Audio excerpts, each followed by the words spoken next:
Bonsoir, bienvenue à cette nouvelle émission, Le Kiosque. J'espère que vous avez passé une excellente semaine, malgré tout ce que nous vivons à la Martinique en ce moment, c'est anxiogène et tout. Mais quand on écoute sur télévision, on essaie de vous détendre un peu avec cette émission, avec des émissions musicales. Bonsoir, Daniel Compère, merci d'être avec nous cet après-midi. Bonsoir Mano, ça va bien? Merci de ton accueil. Bonsoir les copains. Toujours aussi affûté. Toujours aussi affûté. Alors évidemment, je salue la Martinique, la Guadeloupe, la Guyane. On me dit souvent d'oublier la Guyane. Et la communauté Facebook qui nous regarde un petit peu de partout. Et nous aimons recevoir les critiques, les observations positives ou négatives. Il n'y a pas de souci là-dessus. Continuez, zouktv@gmail.com. Merci beaucoup. Content de te voir cet après-midi ici. Moi également. Très bien. José Anelka, comment ça va? Très bien, Manu. Oui, je vois très ça. Bien. Merci, oui. Belle chemise. Merci. Ah là là là là. Il rajeunit chaque semaine. J'ai vu ça chaque semaine. Merci beaucoup d'être avec nous. C'est moi qui vous remercie de m'inviter. Très bien. Charles, comment ça va? Très bien, Mano, merci beaucoup. Merci, je suis très heureux d'être là avec les camarades. Et salutations progressistes à la Martinique, Guadeloupe, Guyane, et puis bien évidemment les autres territoires qui nous suivent. Allez, tu as vu ça? Tu as dit salutations progressives et paf. Voilà. Et ça s'appelle le talent. Ça apparaît pendant que tu parles. Le talent. Merci Grégory. Merci, ça nous a empêché quand même de voir la belle veste. Oh. Voilà. Alors du coup, j'en recherche d'autres parce que finalement, si c'est ça, ce n'est pas ma présidence, mais ce sont les vestes, je vais en chercher d'autres. Oui, il faudra en acheter d'autres. C'est ton appel, il a lancé un appel. Oui, mais... Donc, mesdames, si vous avez des vestes dont vous ne vous servez pas, dont vos compagnons n'ont plus l'usage, vous pouvez nous les adresser directement. Ou si elles veulent confectionner une veste à ta mesure. Oui, merci on beaucoup. va vous envoyer les mensurations. Merci beaucoup. Elles l'ont déjà. Merci. Elles les ont déjà. On n'est jamais trahi que par ses amis, vraiment. Ça. Avec des amis comme ça, tu n'as pas besoin d'ennemis. Exactement. Bonsoir Eddy Maranjo, ça va bien? Ça va, forme? ça va Manu. Je mesure chaque semaine l'impact de ta télévision sur le paysage martiniquais. Et c'est une bonne chose. Il faut dire que ces temps-ci, c'est vrai qu'on parle beaucoup de télévision sur les réseaux sociaux. Beaucoup de nos émissions sont récupérées, comment dire ça? Découpées, analysées, envoyées. Commenter. On en parle, commenter, on en parle. Mais tant mieux, ma foi. Hein, écoutez, ça nous fait grand plaisir et nous sommes heureux si vous avez cette reconnaissance pour Zouk Télévision. Alors, je sais que tu es de Grand-Rivière, mais tu es aussi du Robert. Oui, tu habites Robert, je crois. Oui, tout à fait. Mes parents se sont installés au Robert il y a très très longtemps. D'accord. Donc je connais très bien. Donc tu connais la Semère. Oui, tout à fait. Jette un coup d'œil, Grégory, sur le feu qu'il y a eu à la Semère hier soir. À partir de minuit, s'il te plaît, si tu peux lancer le... non, ça, on a déjà le générique, Grégory. Voilà, donc c'est tout un grand bâtiment, on va voir ça à la fin, hein, avec tout un grand bâtiment, plus de 20 véhicules qui ont été incendiés, 60 personnels en chômage technique. C'est le bâtiment de la Poste. Le bâtiment de la Poste. Donc tous ceux qui attendaient des colis Amazon... C'est mort. C'est plus que mort, c'est brûlé là. C'est quand même quelque chose... Alors je ne sais pas si c'est criminel ou pas. Pour l'instant, on n'a rien entendu, enfin j'ai rien entendu là-dessus. Hein. Il y a de fortes chances que ça soit criminel. C'est quand même quelque chose... Alors après, on va voir quelques images réalisées par la ville du Robert. Et à la fin, on voit un plan. Ah, c'est un peu long quand même là. Et en tout cas, il y a des présomptions extrêmement avancées sur la qualification de criminel de l'incendie. Ouais. D'autant qu'un autre bureau de poste avait déjà été attaqué il y a quelques mois. Au Trois-Îlets. Au Trois-Îlets. Enfin, un bureau de poste et surtout des véhicules. Des véhicules, oui. Là, plus de 24 véhicules pour être exact. Ouais. 24 véhicules, 60 salariés en chômage technique. Bon, on n'a pas la deuxième image. On va nous la redonner tout à l'heure. Voilà. Mais merci beaucoup. Donc, je voulais faire un petit point sur ça. Ça s'est passé hier soir et je trouve ça un petit peu chaud. Alors, tu parlais tout à l'heure là de Debouillant, enfin de U, c'est ça? Ah oui, non, je dis qu'on a atteint un niveau supérieur dans la violence dans ce pays-là. Et on a chaque semaine, nous avons une agression, un cas dans le pays. Et en fait, ce qui se passe hier dans ce centre où des jeunes, pour subtiliser de l'alcool, blessent le vigile, blessent le gérant de l'établissement, nous avons atteint une escalade de la violence qui est intolérable. Et ça ne s'est pas arrêté depuis hier, puisque vous avez derrière l'incendie dont vous faites état au Robert, vous avez au moment où nous parlons sur l'autoroute, un policier qui vient de se faire agresser, des gens qui ont été mis en garde à vue pour ces agressions. On va taire les noms pour l'instant. Et nous avons cette escalade à la violence qui est intolérable dans notre pays. Il faut absolument que des dispositions soient prises pour inverser la tendance, qu'on nous fasse notre Marseille ici. Alors concernant ça, comment dire, les gens marchaient sur l'autoroute. Ce sont des gens qui manifestaient sur l'autoroute, ils allaient en direction de l'aéroport. La police donc a fait une intervention. Il y a un policier effectivement blessé avec une pique et trois personnes donc sont arrêtées pour l'instant. On n'en sait pas plus. Voilà. Donc comment on dit en langage policier, 3 individus. Trois individus. Alors maintenant, on dit les 3 gardés à vue, c'est ça? Ouais. On dit, Enfin, tu parles de Marseille, ça c'est le président de la République la semaine dernière qui était à Marseille. Mais j'ai reçu aussi un syndicat de policiers ici et il disait, on parle de Marseille, mais il y avait une personne tuée par arme à feu à Marseille. Ici, le même soir, il y en avait 2. Et pourtant, ce n'est pas du tout la même population. Non, mais Charles nous avait donné des statistiques. Charles nous avait donné des statistiques de criminalité, des taux de criminalité sur les villes, avec un hit parade qui plaçait les villes de l'outre-mer en tête. Absolument. Largement devant Marseille. Ouais. Il est dit là, le taux de criminalité de la Martinique est 2,5 fois supérieur à celui de Marseille. Ouais. Parce que, en fait, toute proportion gardée, la Martinique, c'est un peu plus de 360 000 habitants. Autour, Marseille, c'est 860 000 habitants. Et on a déjà 17 homicides pour 33 tentatives en Martinique depuis le début de l'année. C'est beaucoup plus violent ici qu'on ne l'imagine. Et d'ailleurs, on voit bien comme un pied de nez, après le passage du président de la République, vous avez hier ou avant-hier une agression à Marseille où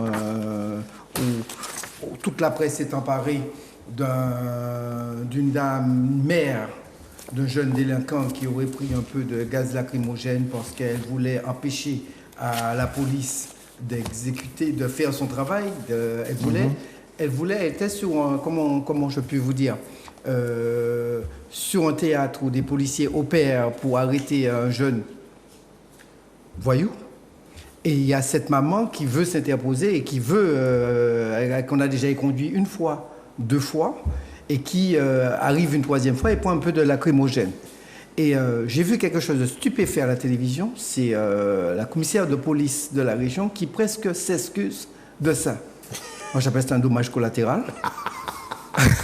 Et en fait, il y a un moment donné où il faut un peu plus de courage et de sévérité pour pouvoir mettre hors d'état de nuire ces gens-là, il me semble. Alors Mano, comme Eddy parle des chiffres, je vous les redonne rapidement, puisque je les ai retrouvés. Cayenne, c'est 2,88 homicides pour 10 000 habitants. Première ville la plus criminogène, la plus meurtrière. Pointe-à-Pitre, c'est 2,35 homicides pour 10 000 habitants. Ensuite, on a Amiens, 1,96. Fort-de-France, 1,95 pour 10 000 habitants. 1,95 homicides. Perpignan, 1,47 pour 10 000 habitants. Et Marseille est bien derrière. Et pour les villes les plus dangereuses, il y a Paris, Bobigny, Saint-Martin, Cayenne et puis Marseille enfin. Donc on parle beaucoup de Marseille, mais il y a les villes, les villes des droits. Il ne cite même pas Saint-Denis dans le 9-3. Saint-Denis, Bobigny et Seine-Saint-Denis. Oui, tout à fait. C'est le. Non, Saint-Denis, c'est devenu bourgeois. Oui. Et donc. Bourgeois, depuis qu'ils ont l'île Saint-Denis.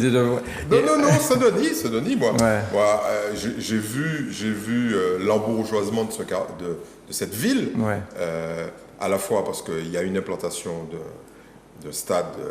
Surtout du côté du stade. Du stade, et il y a. Des studios de télévision, des studios d'enregistrement, AB Productions et tout ça. Voilà, donc il y a eu ce qu'on appelle la gentrification de certains nombres de. Mais ça ira de mieux en mieux parce que là, pour les prochains Jeux Olympiques, c'est là, c'est à Saint-Denis.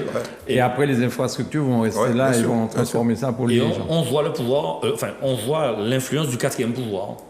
C'est-à-dire que les statistiques ne trahissent pas. Par contre, le traitement médiatique fait que Marseille est sous les feux de la rampe, alors qu'il y a d'autres villes qui souffrent énormément, d'autres habitants qui souffrent énormément.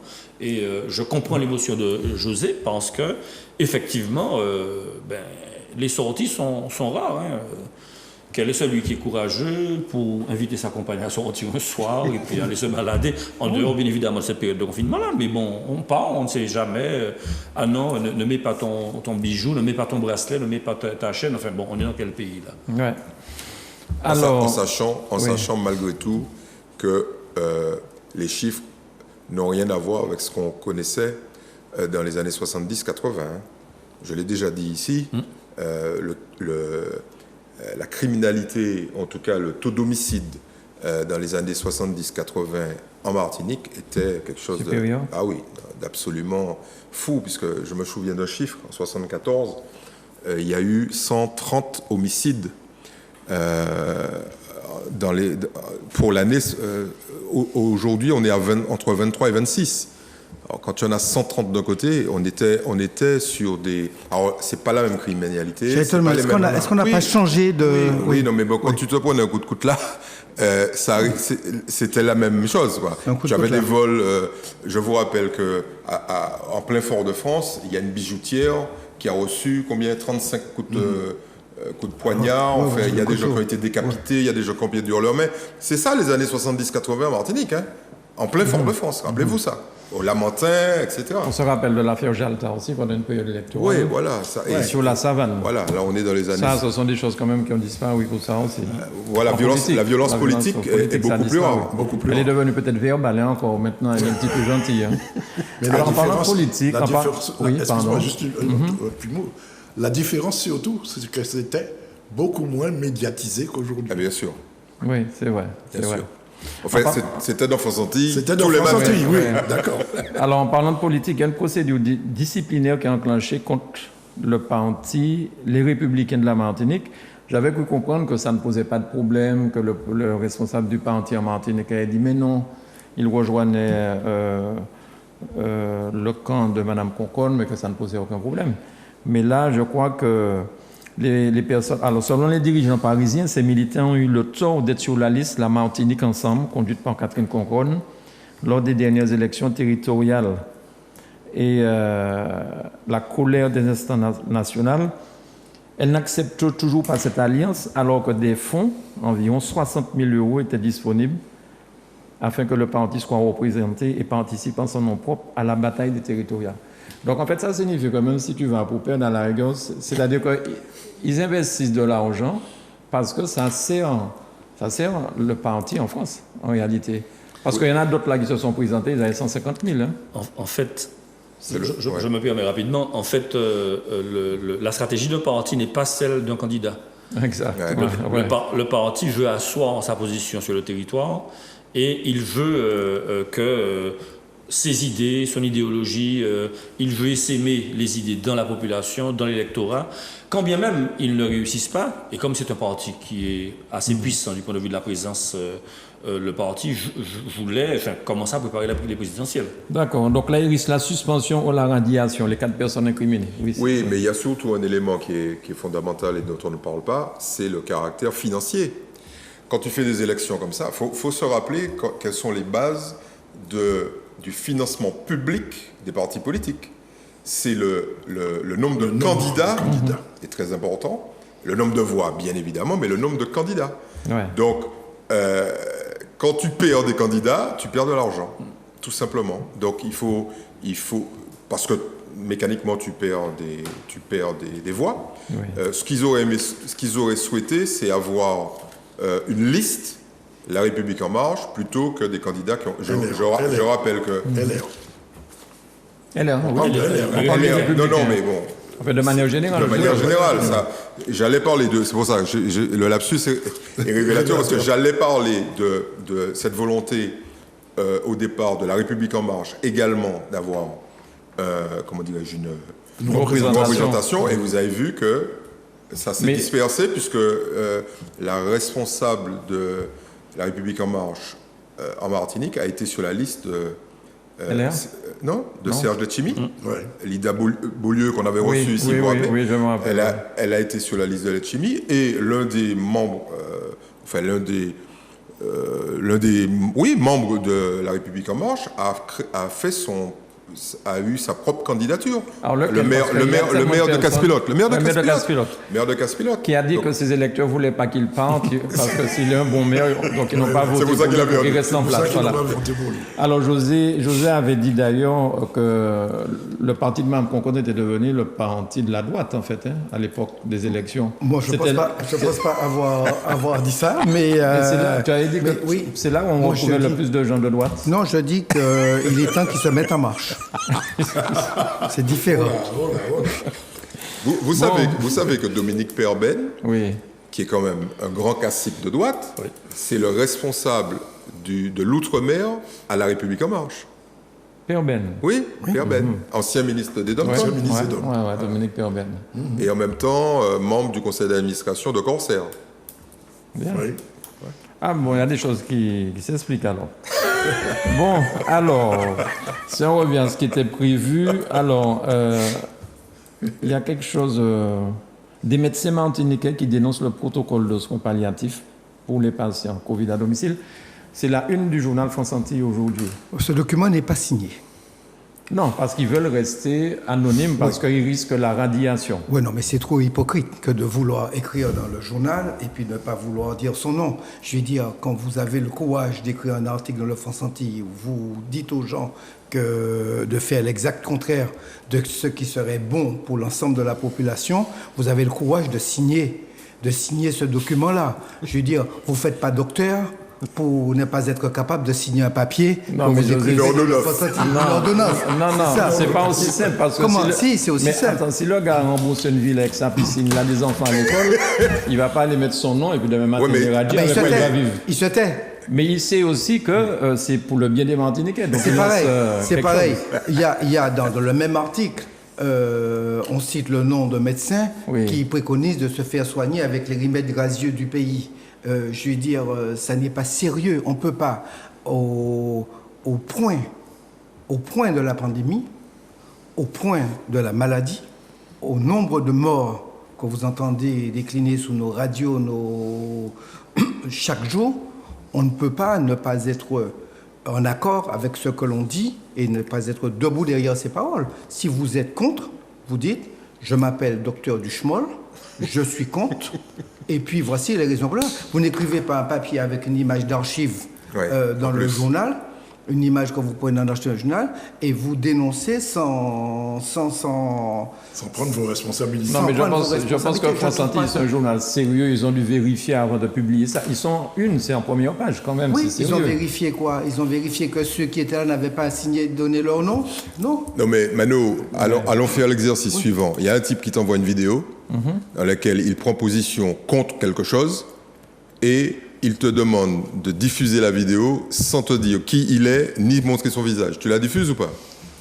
C'est pas aussi simple, parce que là, il s'agit de la santé des Martiniquais. Alors, Mano, justement, avant de continuer, je me dois de faire un point d'ordre. Oui. Je dis ça en particulier à Eddy, non pas Charles. On ne m'a pas cité Charles, on m'a cité Eddy Marajo et José Anelka, qui auraient touché pour faire la propagation. Ah bon? Ouais, la propagande du vaccin.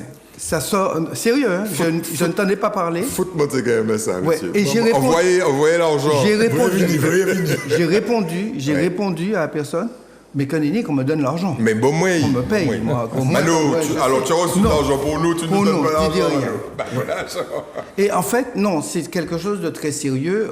Personne ne reçoit d'argent pour quoi que ce soit. Et en fait, en tout état de cause, nous pensons que la vaccination, et de ce point de vue-là, permettez-moi de saluer Catherine Conconne, que j'ai encore entendue aujourd'hui, au Sénat, dire avec clarté qu'il y a une urgence médicale en Martinique, aller se faire soigner, aller se faire vacciner. Et elle est l'une des rares à prendre une position avec une telle fermeté et une telle constance, surtout.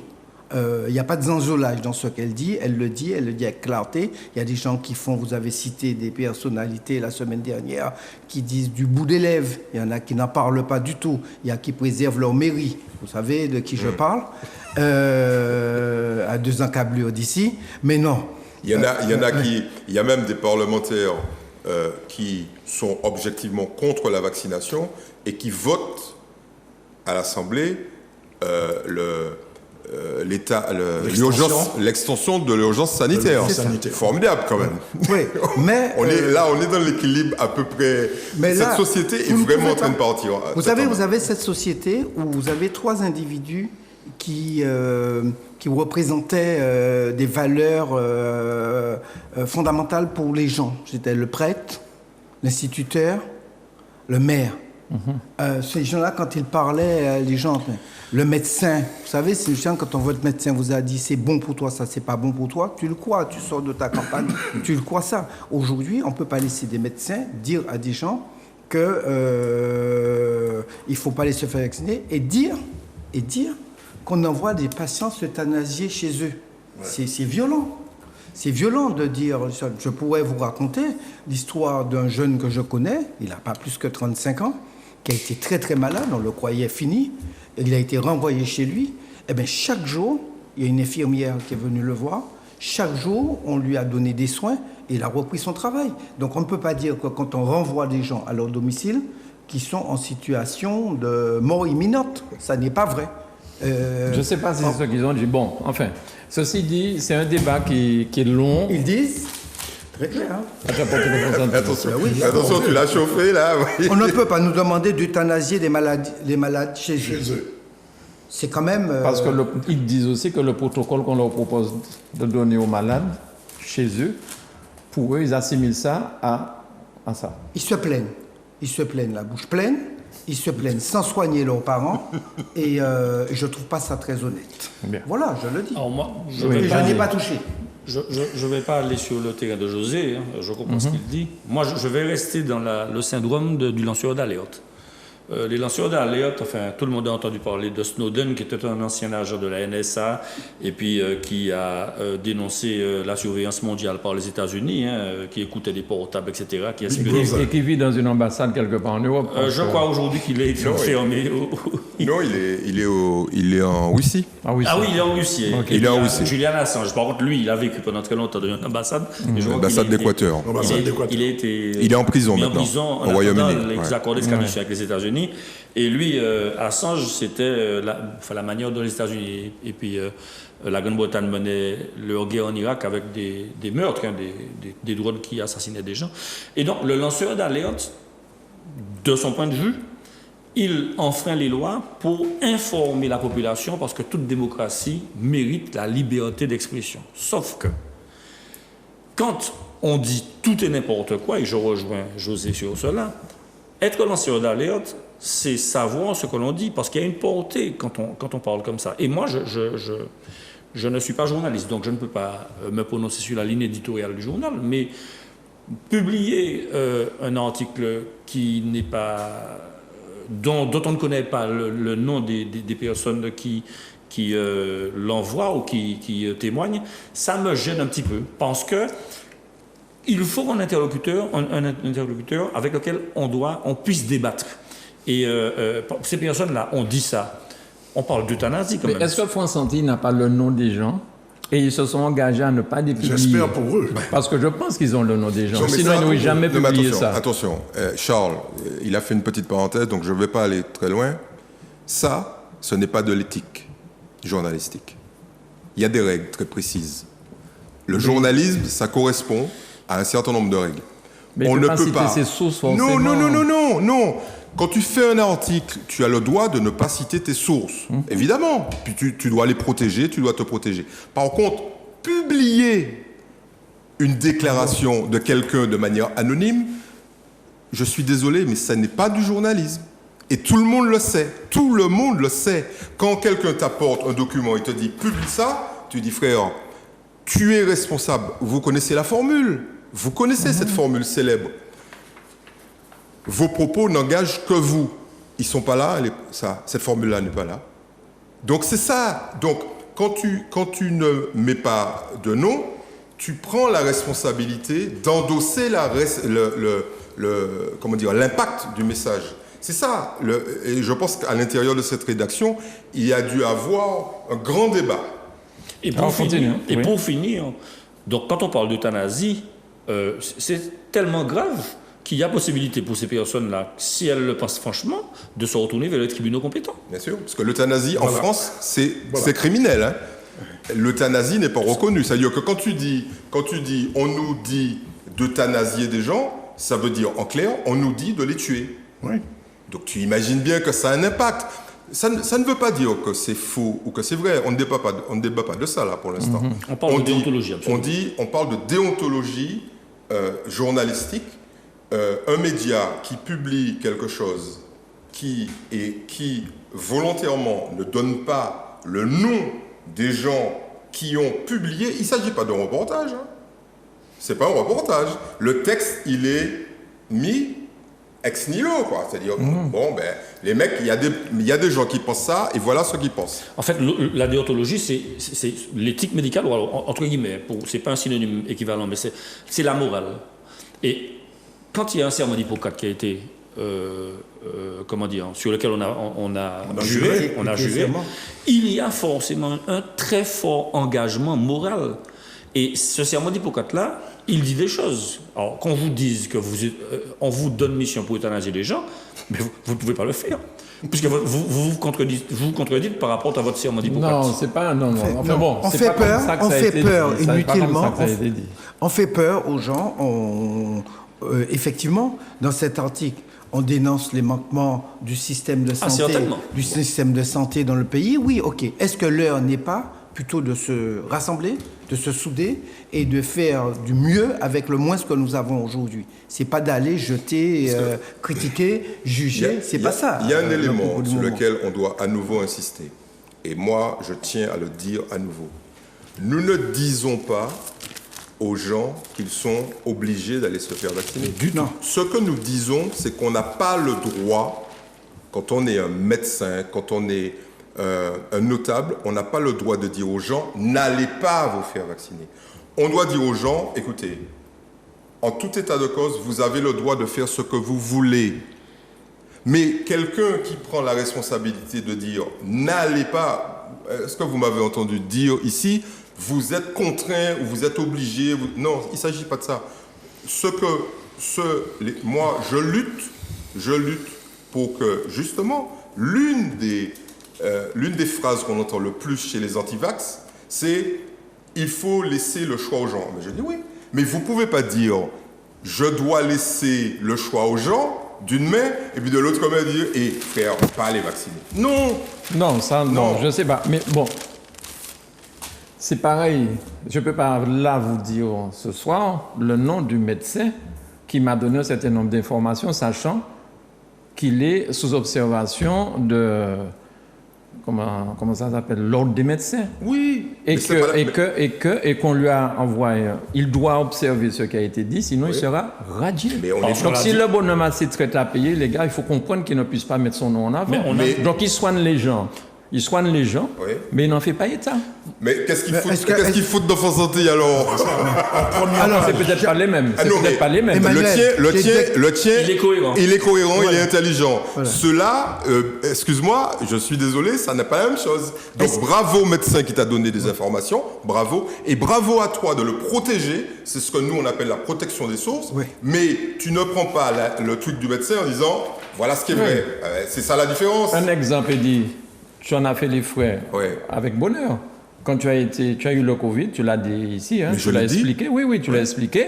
Et tu as eu un protocole sanitaire sans aller à la MENA. Je l'ai dit et j'ai dit que je trouvais absolument pas normal que un certain nombre de ces médicaments ne soient pas, comment dirais-je, que leur nom ne soit pas communiqué et qu'ils ne soient pas prescrits par des médecins. J'ai bien indiqué que je comprenais parfaitement que si ces médicaments étaient mis en vente libre, ils allaient causer plus de soucis que guérir les gens. Et donc je suis le premier convaincu qu'il y a nécessité de soigner et de vacciner. Mais pour l'instant, on est là dans une situation où il vaut mieux se faire vacciner, il vaut mieux à tout prendre. Et quand Eddy parle des problèmes tu parles de l'automédication. Non. Moi, a été soigné par un vrai docteur. Oui, quand je tire, parce qu'on me dit que je tire sur les gens, je dis mais attendez les mecs, quand vous dites aux gens qu'il y a des ruptures volontaires d'ivermectine, et les gens disent ça, on est d'accord, oui. Et qu'en même temps, les mêmes gens qui disent ça disent à l'hôpital, il y a un vrai paradoxe. On interdit aux gens de prendre l'ivermectine et on donne de l'ivermectine à l'hôpital. J'ai montré ici, très clairement, que ce n'était pas du tout la même chose. Okay. Mais ils n'ont pas toujours entendu ou pas compris. Non, mais c'est pas grave. De toute façon, messieurs, le mettre en je pense que le débat, nous ferons l'objet ici de manière systématique, tous les vendredis soirs, d'attaques multiples et diverses. Il n'y a qu'une seule chose à retenir, c'est que le nombre de non-vaccinés, tous les jours, diminue. C'est tout. Ouais. C'est ça la tendance. Et vous l'avez vu, on était à 18% de primo-vaccinés, on est passé à 35%. Voilà, c'est tout. Par contre, c'est notre devoir de dire, les gens ont le choix, et on leur répète, ok, ils ont le choix, mais nous nous élevons contre les gens qui, justement, bafouent ce choix et disent, en tenant compte de leur capacité de persuasion, de ne pas aller se faire vacciner. Laissez mon nom choisir, pas dire mon nom pas aller. C'est ça. Et surtout consultez votre médecin, le médecin de famille. Ça, oui. Deux petites informations, pas informations, deux petites remarques, à la fois pour détendre l'atmosphère et pour donner mon opinion. Tu sais, quand tu te fais tirer dessus à longueur de réseaux sociaux, etc., l'atmosphère, elle ne peut pas être détendue. Elle ne peut pas être détendue. Ah bon. Je parle de la nôtre ici. Oui. Je parle de la nôtre ici. Avec cet article, cette publication, je trouve qu'il ne s'agit plus de serment d'Hippocrate, mais de serment d'hypocrite. Ça, il faut le dire. Deuxièmement, puisque l'article n'est pas signé, la publication n'est pas signée et qu'on ne sait pas, en principe, d'où ça vient, le journal lui-même s'engage. Oui, tout à fait. France Antilles est responsable de la publication de ce papier. Exactement. En tout cas, moi, je pense que si France Antilles doit aller en justice, ils ont sûrement le nom des gens. J'espère pour eux. Parce qu'ils n'auraient pas pris. Ils n'auraient pas pris cette responsabilité de publier un truc comme ça s'ils n'avaient pas les noms. Bien sûr. Non. C'est pas une feuille de chou, c'est pas un blog, hein, c'est quand même important. Mais ça reste non déontologique. Oui, non, mais je comprends. Alors, rentrée scolaire en Martinique, monsieur le conseiller territorial, professeur et conseiller territorial. Ici, professeur et représentant du progressiste. Conseiller territorial, il y a une responsable de la communication, et voilà. Donc, la rentrée, bon, alors, je l'ai dit la dernière fois, hein, en fait, du point de vue de l'organisation matérielle, les agents et puis les chefs d'établissement travaillent énormément avec leur gestionnaire. Et bon, pour l'instant, hein, chez les petits, il y aura 5 élèves par jour, donc il y aura un turnover dans une classe de 20. Les élèves viendront une fois par semaine en classe. Il y aura un quoi ? Un turnover, il y aura un roulement. Un roulement, voilà, merci beaucoup. En français dans le texte. Et puis, chez les grands aussi. N'oublie pas que Daniel, il aurait préféré, si tu as dit ça en espagnol, il ne t'aurait pas repris. Donc, cherche en espagnol comment on dit turnover. Tout à fait. Exactement. Et puis, pareil, dans les lycées, c'est un roulement d'une demi-jauge, c'est-à-dire une demi-classe de prévu une fois par semaine, de manière à permettre à tous les élèves d'avoir un contact avec leurs professeurs, principaux en tout cas pour la première semaine. La difficulté vraiment, c'est que quand on a subi des confinements passés, mais on avait déjà les automatismes de fonctionnement avec les élèves qu'on connaissait. Là, c'est le début de l'année. Imaginez des élèves. On découvre les élèves. Imagine les petits sixièmes qui arrivent là, imagine les secondes qui arrivent au lycée. Et puis je veux dire, moi, avec mes nouveaux effectifs, quoi. Tous les professeurs travaillent différemment. Il y en a qui sont très à l'aise avec les outils numériques. Il y en a qui sont beaucoup plus classiques avec le manuel. Enfin bon, il y a une adaptation. Et puis là, en fait, les automatismes ne sont pas encore inscrits. Et la grosse difficulté, ça sera de prendre en main ces élèves-là et puis de voir comment ils peuvent être accompagnés. En général, je le dis, je vais me faire taper sur les doigts, mais les bons élèves sont assez autonomes. C'est ceux qui sont, il y a un tiers de bons élèves, enfin de bons élèves de très bons, un tiers d'élèves qu'il faut tenir, et puis il y a un tiers de décrocheurs. Décrocheurs éventuels. Voilà. Et donc, chez les décrocheurs, ils n'ont déjà pas la fibre du travail. Mais quelle est l'attitude du professeur face aux décrocheurs, justement?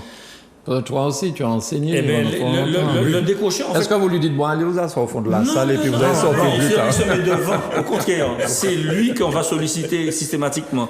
Et puis, il faut qu'il soit un élément central. Notamment quand il y a un travail de groupe, eh bien, il faut lui donner des tâches qui sont importantes, éminentes. Et puis, il y a moyen de les intéresser. Et puis, il y a la personnalité du professeur. Il y a un professeur qui est derrière son bureau, qui lit son cours de manière soporifique et qui endort tout le monde. Ça ne se fait plus. Et puis il y a celui qui fait le show, qui bouge, qui... Voilà. Ça m'inquiète ce que tu dis parce que j'ai en mémoire qu'on me mettait chaque année chef de classe. Donc ça veut dire qu'on m'occupait parce que j'étais un Ça veut surtout dire que tu te présentais, parce qu'en général c'est une élection. Oui, on me présentait. On te présentait, voilà. D'accord. Et toi, tu regardes quoi de tout ça? Bon, tu n'as pas enseigné avec la Covid, mais bon. Non, je me demande bien ce que je ferais.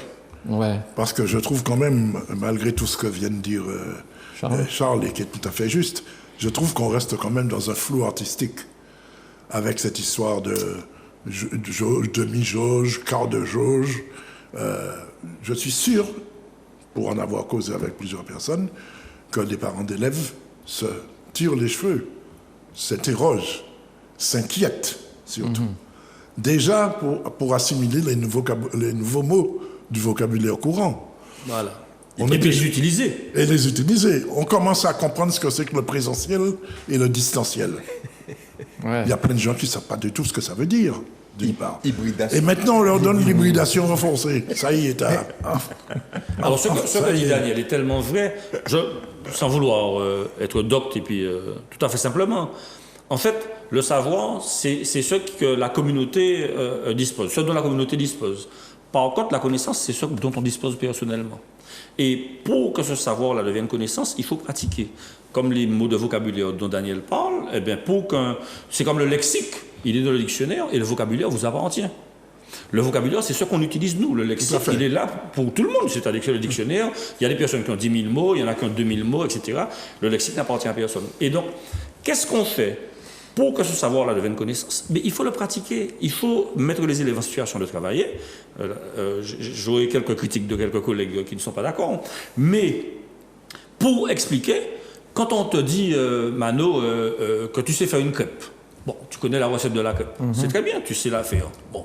Mais tant que tu ne l'as pas réalisé ta crêpe avec le tout de main qu'il faut pour que la pâte ne colle pas dans la poêle, etc., tu sais la recette, mais tu ne connais pas comment faire la crêpe. Et la connaissance de la recette, c'est en la mettant en œuvre, en pratiquant. Et je veux aller même mieux. Il y a une dimension prospective de la connaissance, parce que le savoir, on a dit qu'il est éthéré, il appartient à tout le monde, mais il est un petit peu dans le ciel. La connaissance, c'est quelque chose dont on s'approprie. Et puis, il y a une dimension prospective de la connaissance. Et la crêpe, si tu fais avec de la farine de manioc, là, tu deviens un expert parce que tu amènes quelque chose en plus. Et en fait, c'est ça. Comment travaille-t-on avec les élèves? C'est pas tellement... Le sujet est important, bien évidemment. C'est un sujet d'étude. Mais à travers des exercices, par exemple une composition, amorce, contexte, notion, intérêt, problématique pour l'introduction, 3 parties, le plan thématique, le plan chronologique, etc. Et puis en conclusion, synthèse, réponse à la problématique et ouverture. Ce sont des exercices types avec les connaissances que l'on va mettre en avant avec les élèves de manière à ce que ceux-ci puissent s'approprier le sujet par la connaissance de ce sujet-là, en développant des compétences, puisque c'est en utilisant le savoir qu'il devient connaissance, et cette connaissance-là, on se l'approprie en mettant en œuvre des compétences, notamment par exemple l'apprentissage de la composition. Au pied du mur qu'on voit l'ouvrier. Exactement, c'est exactement ça. Quand même, c'était pas tout à fait, et on est parfaitement d'accord. Ce qu'on peut dire, ou pourrait dire sur cette période, c'est que la complexité du moment va certainement créer des fossés. On parlait d'illettrisme dans une émission précédente, va créer des fossés entre les différents élèves. Parce qu'en fait, vous savez qu'on est totalement en manque d'égalité dans le pays sur ceux qui travaillent en distanciel avec leur ordinateur, ceux qui sont câblés, pas câblés et tout ça. Et ça déjà est déjà l'objet d'une première sélection chez les élèves. Charles parle des bons. Tu peux très bien avoir un enfant qui a toutes les bonnes dispositions accrocheur. Si demain, chez lui, son ordinateur ne trouve pas une barre d'Internet pour fonctionner, ça peut créer du découragement et de la lassitude et du désengagement. Alors, moi, ce que je pourrais vous dire, juste là, pour ne pas mobiliser la parole, c'est qu'il me semble que nous sommes rentrés dans une période où les agents municipaux, les personnels enseignants, le rectorat travaillent ensemble plutôt que systématiquement on rentre dans un mur de lamentation à chaque fois qu'il y a une rentrée, une demi-rentrée. On sait depuis longtemps que la rentrée a lieu à cette époque-là. On a l'impression que les syndicats ont découvert qu'on faisait la rentrée là. Depuis l'année dernière, on est dans une situation de Covid. Moi, je pense que il est urgent dans le moment que tous ces personnels s'associent et pensent d'une voix unique dans l'intérêt de nos enfants.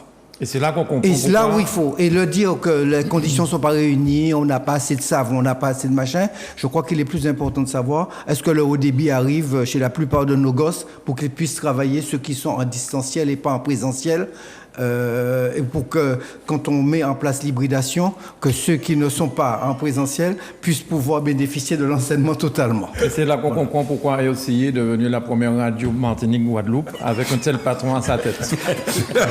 Pas de rapport, mais... Très bien, très bien. Pas de rapport, mais... Excellent. Non, je ne suis pas entièrement d'accord avec José, bien sûr, ça ne l'étonnera pas.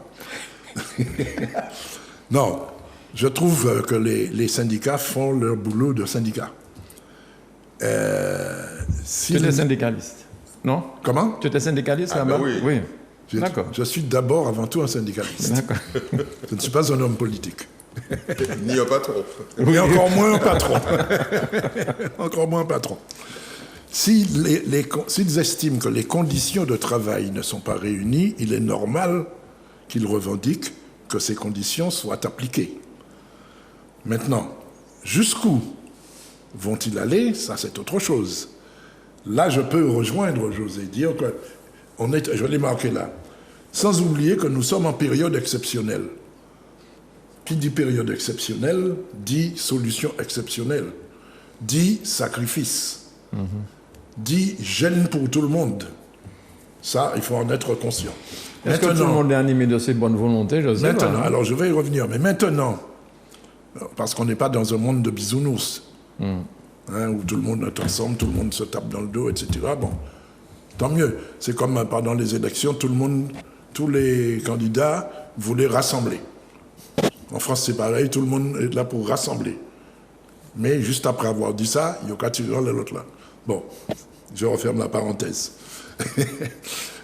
Ce que je veux dire, c'est qu'il est normal que les personnels, qu'ils soient enseignants, qu'ils soient non enseignants, personnels de service, comme on dit, revendiquent d'être eux aussi protégés. S'il n'y a pas suffisamment de masques ou de gel hydroalcoolique ou que sais-je, ils estiment qu'ils ne sont pas protégés, qu'ils ne sont pas bien protégés. Ce n'est pas anormal. Le tout, comme j'ai dit tout à l'heure, c'est de savoir jusqu'où ils veulent aller. Autre chose qui anime aussi les syndicats, c'est les horaires de travail. Parce que sous couvert de périodes exceptionnelles, il y a peut-être des patrons, entre guillemets, des chefs d'établissement notamment, qui jouent sur les horaires. D'accord ? Regardez déjà ce qui se passe au niveau de l'hôpital, au niveau des personnels soignants, dont beaucoup dépassent leurs horaires habituels de travail. La situation est urgente, d'accord. Mais ils ont raison de faire attention à ce que on n'égratigne pas trop le code du travail. D'accord ? Oui. C'est pourquoi rien n'est simple là-dedans, ni pour les chefs d'établissement, ni pour le recteur. Je pense qu'il se serait bien passé de telles situations. Ça. Ouais. Ils croyaient venir dans un petit territoire tranquille, eh ben, c'est raté. Ni les chefs d'établissement, ni le recteur, ni les enseignants, ni les personnels non enseignants, personne n'est à la fête. Et chacun cherche le meilleur moyen de se sortir de ce guêpier. D'accord. Alors, puisqu'on est dans l'enseignement, c'est quelque chose qu'il a déjà parlé ici. Ce dont il a parlé, c'est la 8e édition des Journées nationales d'action montre l'illettrisme se poursuit toute la semaine. En Martinique, 30 000 adultes. On a parlé de ça la semaine dernière. C'était à 15 jours. Il y a 15 jours. Alors, mais là, les chiffres qui tombent comme ça, non, là, ça fait froid dans le dos. 30 000 adultes, ils sont terribles. On avait parlé avec Eddy et José, mais depuis, j'ai rencontré des personnes donc dans les satellites de la CTM. Et je pensais que l'illettrisme, c'était simplement ne pas savoir lire, écrire et compter. Ben non. Hein. L'illettrisme, c'est tout d'abord apprendre à apprendre. C'est une compétence fondamentale. Apprendre en autonomie. Quelqu'un qui n'est pas capable d'apprendre en autonomie a une dimension d'illettré, puisque à partir d'un certain âge, comme l'école ne dure pas toute la vie, il faut s'auto-former. Il y a aussi le fameux socle, communiquer en français, connaître les règles de mathématiques, les règles de raisonnement mathématique, savoir aussi pouvoir rechercher et utiliser l'outil numérique. Ça aussi c'est important, les techniques usuelles d'information et de communication, suivre les règles de fonctionnement en équipe. Ça, c'est fondamental. On parle de militaire. Le militaire, s'il ne fait pas ce qu'on lui demande de faire, l'armée, enfin, le peloton, là, il est mal engagé. Et donc, l'obéissance, c'est fondamental. Travailler en équipe, c'est une donnée fondamentale. Et puis, la dernière règle du socle, c'est les gestes, postures et hygiène de sécurité et d'environnement. Tout ce dont tu parles fait partie de l'illettrisme. Absolument. Nous sommes foutus. Alors, figure-toi que ce socle-là, il est très élargi et est considéré, alors il y a des grades, hein, est considéré comme un petit peu ou plus, de manière plus approfondie, est considéré comme plus ou moins gravement atteint par l'illettrisme, c'est ne pas être capable d'être outillé et puis de suivre ces règles-là. Et donc, voilà, c'est ce que j'avais à dire. Eddy ? Moi, je pense que la remarque de mon ami José est fondamentale. Laquelle nous sommes tous foutus ? Ouais. Parce que, en fait, nous nous gargarisons ici d'un certain nombre. Quand je dis nous, c'est autour de cette table, et puis plus largement, martiniquais. Vous entendez souvent un certain nombre d'hommes politiques dire que la première richesse de la Martinique, c'est le niveau d'éducation des Martiniquais. Ça, c'est la tarte à la crème classique. Et Charles, chaque fois qu'il entend ça, il est mort de rire. Et il le fait poliment. Enfin, il rit dans sa barbe. Bon. Mais je vais vous donner deux exemples qui moi, me scandalisent.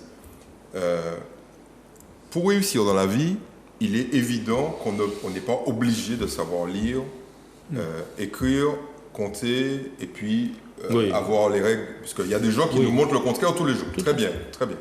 Très bien. Par contre, allons quitter cette vision individuelle et allons travailler sur une vision collective. Parce qu'on est là pour ça, sinon nous ne venir à l'émission, nous avons été nous avons fait du business, nous. Puisque je rappelle aux gens qui nous écoutent que nous ne sommes pas payés pour faire cette émission. D'accord ? Et même toi, tu n'es guère récompensé du temps que tu mets à faire cette émission pour les Martiniquais, Guadeloupéens et Guyanais. Bon. Ceci étant dit, il y a quand même un élément qui est extraordinaire. C'est deux choses. Vous allez dans la rue, nous on l'a testé en étude. Vous demandez à quelqu'un, c'est quoi 25% de 200 ? 70% des gens interrogés ne sont incapables de nous répondre. Donc on est loin des 30 000 adultes illettrés. Mais bon, on peut très bien concevoir que la notion ou le concept de pourcentage est quand même déjà sophistiqué. Mais vous entendez la presse, vous entendez la communication globale. Le mot pourcentage, il est partout, en permanence. Il y a 30% des Martiniquais qui pensent ça, 20% de prix d'augmentation, etc. Tous les jours. Et 70% ne votent pas. Voilà, aux élections. Et tous les jours, il y a 70% de nos compatriotes qui ne savent pas ce que ça veut dire. C'est terrible quand même. Et puis deuxième truc, la règle de 3, la fameuse règle de 3. Si un camion porte au maximum 30 mangos, si j'ai 100 mangos, combien de camions il me faut ? Ouais. Voilà. Ah ben Bagaïta, frère. On est à 85% de gens qui sont incapables de nous donner le résultat. Et pourtant, ils ne sont pas illettrés. Non, ce sont des gens qui savent lire, qui savent compter, etc. Voilà la réalité. Donc, quand tu as un pays où les fondamentaux, parce que ça, c'est pas dans la liste qu'il a donné, ça. Non. La règle de 3 et puis la notion de pourcentage, c'est quand même des trucs qui sont fondamentaux. Or, est-ce que nous fixons dans l'éducation nationale, est-ce que nous fixons l'objectif suivant ? Je suis en 6e ou je suis en terminale. Prenons la terminale, juste pour embêter un peu Charles. Est-ce que je me fixe au terminal l'objectif que mes gosses, mes 30 gosses, ou mes 20 gosses, ou mes 15 gosses, on s'en fout, que lorsqu'ils sortent, ils vont au bac, ok ? Même après le bac, ils savent ces deux choses-là. Ah ben non. Ah ben non. Donc, moi je me dis la chose suivante. Il est temps que les politiques puissent se dire l'une des qualités majeures de notre population, c'est pas son niveau d'éducation, c'est sa volonté d'apprendre. Parce que là, il y a un chiffre qui est largement positif. La très grande majorité des gens que nous interrogeons nous disent « j'aurais aimé apprendre ». Et les adultes de plus de 50 ans nous disent « pour moi, c'est déjà trop tard. Par contre, ma première préoccupation, c'est que je veux que mes gosses, que mes enfants reçoivent la meilleure éducation possible. » Et un peuple qui reconnaît implicitement que, bon, c'est pas les meilleurs qui sont restés en Martinique, hein, messieurs. Nous devons dire ça tous les jours. Ouais. Ce ne sont pas les meilleurs qui sont restés en Martinique. Merci beaucoup. Okay. Non, mais nous faisons partie. Non, mais attends, moi tous les jours, je suis remis en question par ceux qui sont partis. Parce que ceux qui sont partis, il y a beaucoup, alors il n'y a pas que des bacheliers, mais c'est pour ça que je te disais que le taux de bacheliers redescend systématiquement, puisque une bonne partie des bacheliers frais se barrent. Ok ? Donc, notre objectif, ça doit être de monter le niveau d'éducation de cette population et d'arrêter de nous gargariser sur « eh ben, on est les meilleurs ». C'est pas vrai. On n'est pas les meilleurs, mais nous pouvons, parce que la population est en demande. Les gens, quand on leur demande régulièrement de classer leurs préoccupations, ils nous disent 3 choses. Le travail. Est-ce que vous pouvez faire en sorte que nous ayons du travail ? En deuxième, la sécurité, on l'évoquait. Et le troisième, l'éducation. Exit le logement. Mais non, frère, moi, je vais débrouiller quand même. Moi, j'ai débrouiller comme moi, ma tante, exit le transport. De toute façon, je ne vais pas faire bon transport, je vais débrouiller comme le matin, je vais faire stop, je vais débrouiller comme. Par contre, le travail, c'est fondamental. La sécurité, c'est fondamental. Et l'éducation. Travail, sécurité, éducation. C'est pas la CTM. Et je voulais ajouter. Ok, c'est pas la CTM. Il y a la fameuse formule, hein, savoir, savoir-faire et savoir-être. mais la dimension du savoir-être est fondamentale aussi. Ouais. Le diplôme, le BSMA, tout le monde le pratique, en tout cas, vous qui êtes là autour de la table, je vous ai déjà vu, vous le pratiquez, c'est un diplôme qui est important. Bonjour, s'il vous plaît, merci, au revoir. Ouais. Voilà. C'est ça le BSMA. Or, chez nos jeunes, eh bien, ils considèrent que le savoir-être est facultatif. Ils rentrent, ils ne disent pas bonjour. Je ne sais pas, je ne généralise pas. Nos lycéens sont vraiment très polis. On a énormément de chance dans l'établissement où je suis. Vraiment, je n'ai absolument... de la crème de la crème. Voilà, je n'ai absolument rien à redire. Non, mais c'est vrai. J'ai de la chance. Très objectivement, j'ai de la chance. Mais la crème de la crème. Il y a mieux, apparemment. Il y a mieux. Il y a encore plus poli. Mais les jeunes ne considèrent pas que cette éducation dont Eddy parlait est la clé qui permet d'ouvrir toutes les portes. Et ça, ce n'est pas facultatif. Quand vous avez un voisin qui passe et que vous ne dites pas bonjour, le jour où il tombe et qu'il est au soleil, eh bien, il y reste là. Voilà. Il reste là tout seul. Oui. Daniel. Moi, je veux revenir quand même sur ce chiffre alarmant de 30 000 adultes. Il est totalement sous-estimé. Et tu le sais. Merci. Bon, ok. Même sous-estimé, ce n'est pas loin. Allons reprendre les pourcentages. De 10%, de 10% de la population adulte. Voilà, de 10% de la population adulte. Ouais. C'est quand même énorme. Ouais. Je me rappelle, mais les temps ont changé, je l'espère.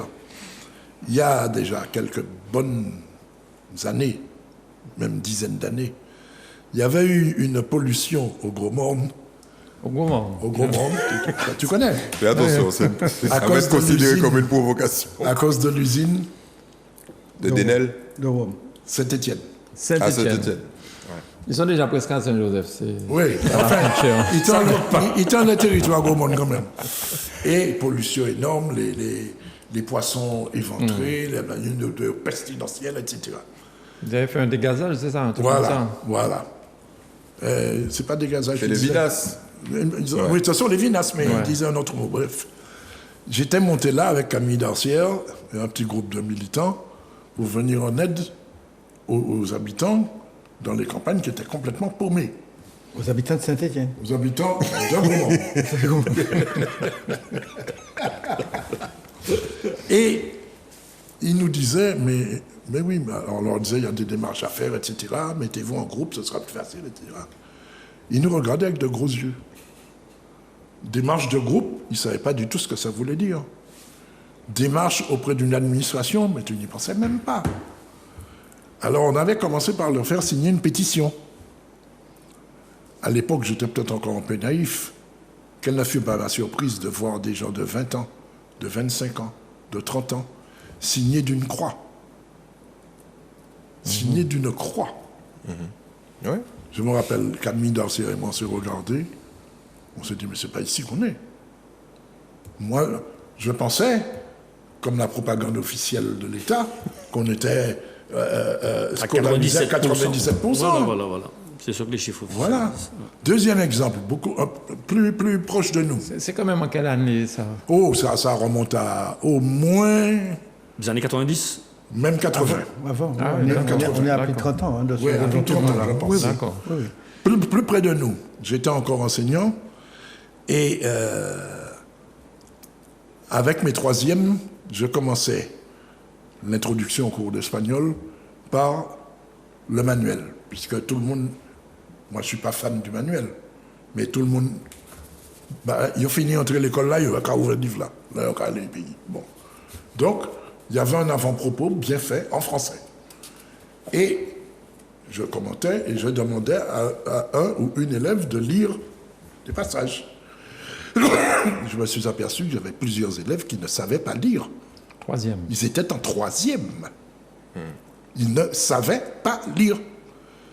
Et ils arrivaient péniblement à déchiffrer ce qui n'a rien à voir. Et je ne parle pas simplement de suivre les mots avec le doigt, comme des gens font souvent, mais ne comprenant vraiment pas ce qui était écrit et ne comprenant pas la suite logique des mots. Ça m'avait beaucoup interpellé. Malheureusement, j'étais impuissant.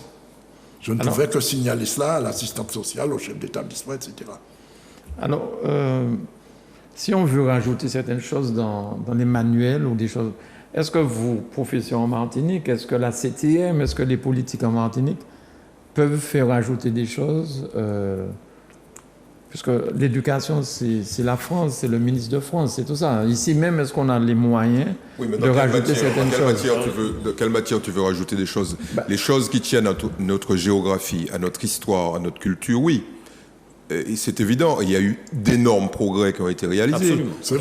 Moi, j'ai été parmi les premiers cobayes, donc, on va dire dans les années 70. Ok,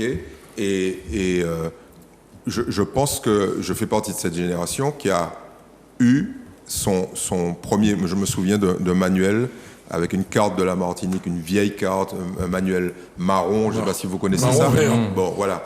Et avant, je posais la question à mes parents, ça n'existait pas, bien évidemment. Il y avait quand même le revers, un petit bouquin qui avait été fait par un instituteur, enfin bon, que vous connaissez, le père de Lucrèce également. Exact. D'André Lucrèce avait travaillé dessus, mais ce n'était pas généralisé et systématisé. Par contre, il est clair qu'il y a des matières sur lesquelles le contenu pédagogique peut être adapté, mais les fondamentaux, je veux dire, les mathématiques... Alors, non, tu parles de l'histoire, la géographie... Mais pour revenir à ta question, je pense qu'il y a eu énormément de choses faites avec la pression des enseignants, des syndicats notamment, et je pense qu'il y a beaucoup de spécificités dans le contenu. D'ailleurs, on a, absolument.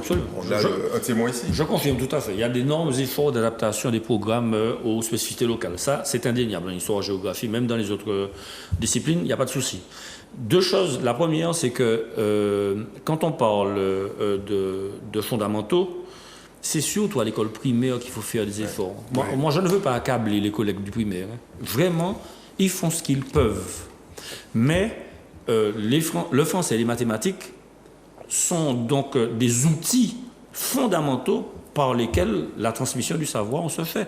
Si un élève ne sait pas lire, je suis incapable de le faire travailler en histoire-géographie, puisque ma consigne est en français. Et s'il ne sait pas compter, comme disait Eddy, il ne pourra pas faire une règle de 3, ou il ne pourra pas calculer un pourcentage. Mais est-ce qu'en primaire, ils ne sont pas obligés de suivre des instructions venant de là-bas? Il y a un programme, ils doivent suivre le programme. Sûr, mais là, je ne suis pas spécialiste du primaire. Je ne m'autoriserai pas à parler. Il y a certainement à recevoir un professeur des écoles ou alors un IEN, un inspecteur d'éducation nationale du primaire, qui pourra mieux... Par contre, je veux rebondir sur ce thème parce que j'ai un ami qui enseigne, lui, par contre, en post-bac, et qui, lui, s'arrache les cheveux.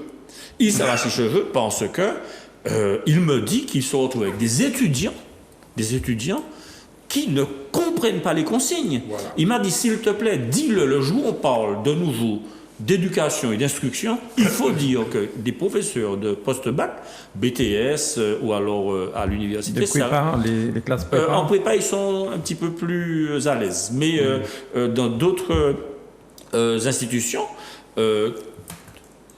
Enfin, pas le DAE, j'ai enseigné en DAE, c'est un diplôme d'accès aux études universitaires à l'université. Ça s'appelait comment? Ça s'appelait... j'en sais plus. Oui, le DAE, il existe. Bon, c'est un public particulier.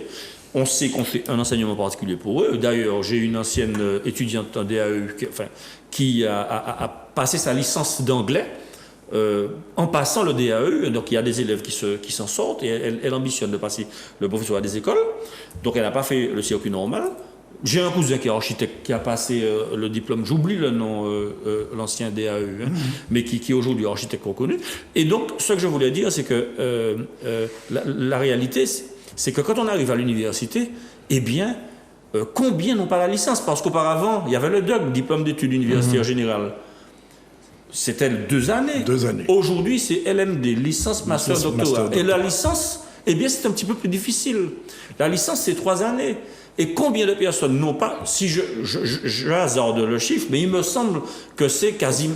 75%. C'est 70% des élèves sortent de l'université sans diplôme. Donc c'est quelque part un chômage déguisé. Les élèves vont à l'université, sont là, ne sont pas considérés comme au chômage, parce qu'ils sont à l'université, ils ont une carte d'étudiant, il y a la scolarité qui est payée, ils ont une sécu étudiante, etc.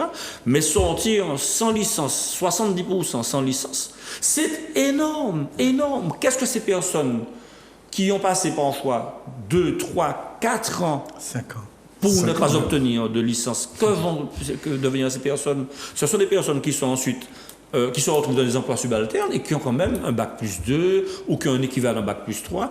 Et donc, parler comme ça ne veut rien dire, mais il faut voir qu'il y a des efforts qui ont été consentis, mais ce ne sont pas des personnes non plus qui doivent être culpabilisées, parce que souvent, ce sont des personnes à qui on laisse croire des choses. Je vous passe un bac pro béton, et puis on vous laisse aller vous inscrire en licence d'anglais. Enfin, bon,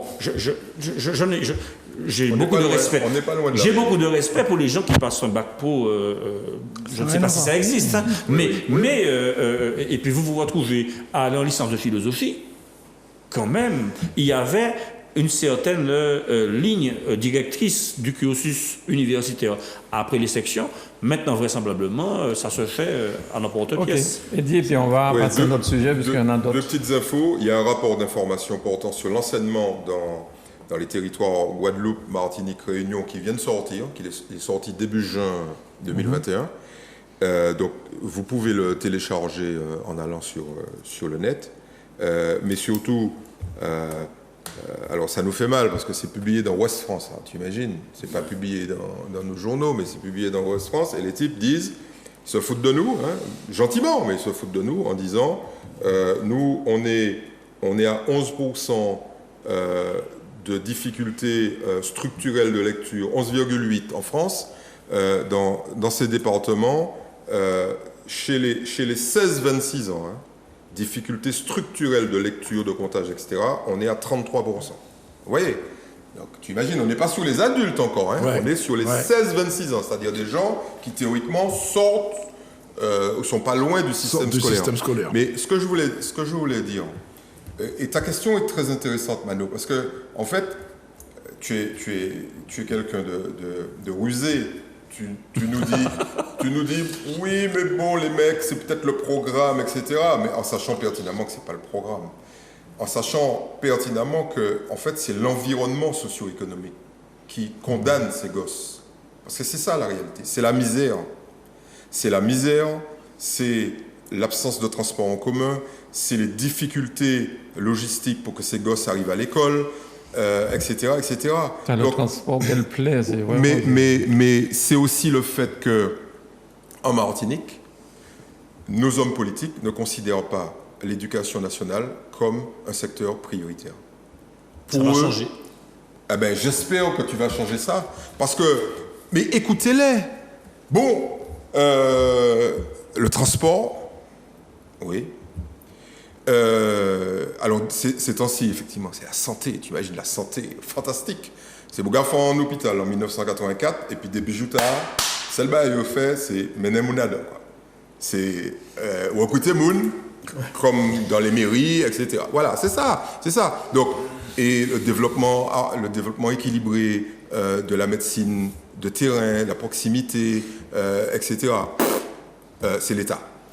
L'éducation nationale, c'est l'État.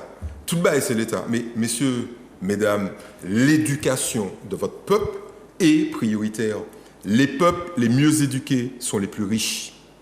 Il n'y a pas de pays au monde où le niveau d'éducation est au top qui ne soit pas riche. Et il n'y a pas donc de pays très éduqués ou super éduqués qui soient pauvres. Ça n'existe pas. Ok ?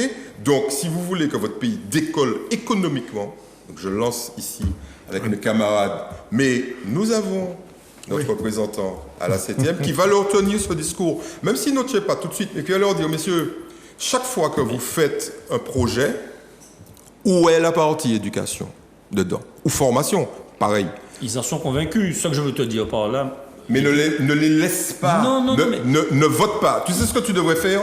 Chaque fois qu'il y a un projet qui a parti, la structure n'est pas ni rien en aucun format éducation où qu'a dit je m'abstiens. Ce que je veux dire, vous voyez bien que c'est une question qui est complexe. Tu l'as précisé en disant que le transport est un souci que la santé est un souci, que le milieu social et économique est un souci.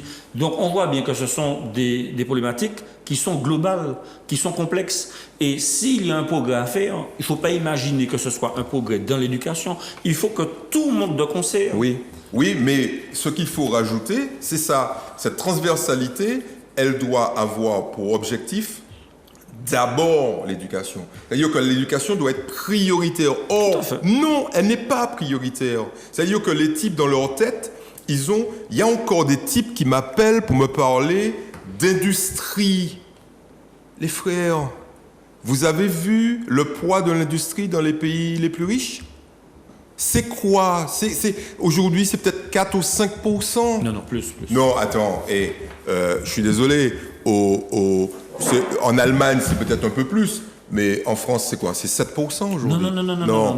Attends, les services, tu peux pas me dire que les services ne pèsent pas dans les pays occidentaux entre 75 et 80%. L'agriculture, c'est 2 à 3% dans les pays riches. Ouais. L'industrie, c'est entre 17 et 20%. Non. Oui. Non. Et les services, c'est le reste. Oui, non, mais bon, il n'y a 80, pas que ça. 80%. Non, tu peux pas. Parce que, en fait, la production de richesse mercantile, c'est la production de biens transformés. Hein. Ça, c'est évident.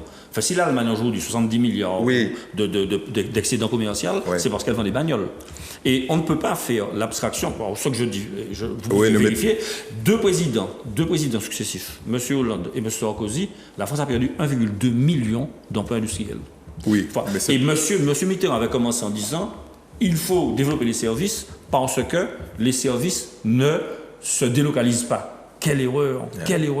Alors que les Allemands ont fait l'inverse. À l'époque, la France était devant l'Allemagne.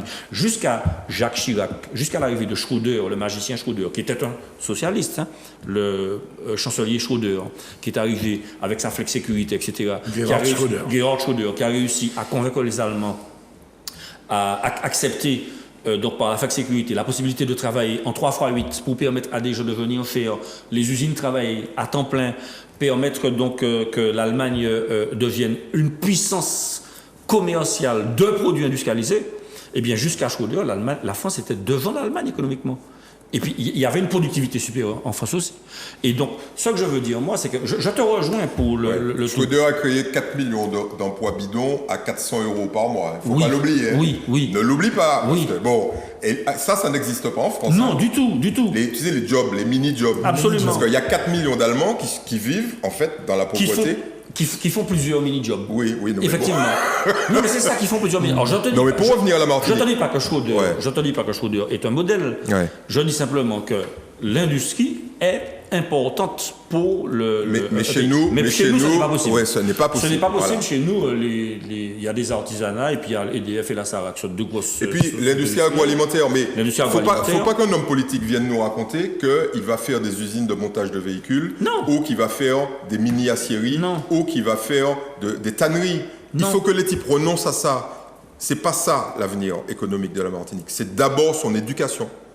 Allons faire que ces gosses soient au minimum éduqués et mécaniquement, avec tout le reste bien évidemment. Mais oui. Et c'est ça la priorité. Alors, on va passer à un autre sujet parce que l'heure arrive et il nous reste pas mal de choses. Alors, c'était pas dans le programme, mais j'ai reçu ça de l'INSEE. C'est en couleur, c'est joli. C'est joli. Oui, c'est très joli. C'est vrai. Alors, je ne sais pas si les chiffres... On peut le passer à l'antenne? Oui, Grégory, je ne sais pas s'il a eu ça.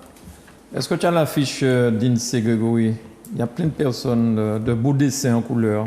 Oui, c'est joli. Oui, non? Oui, c'est sûr.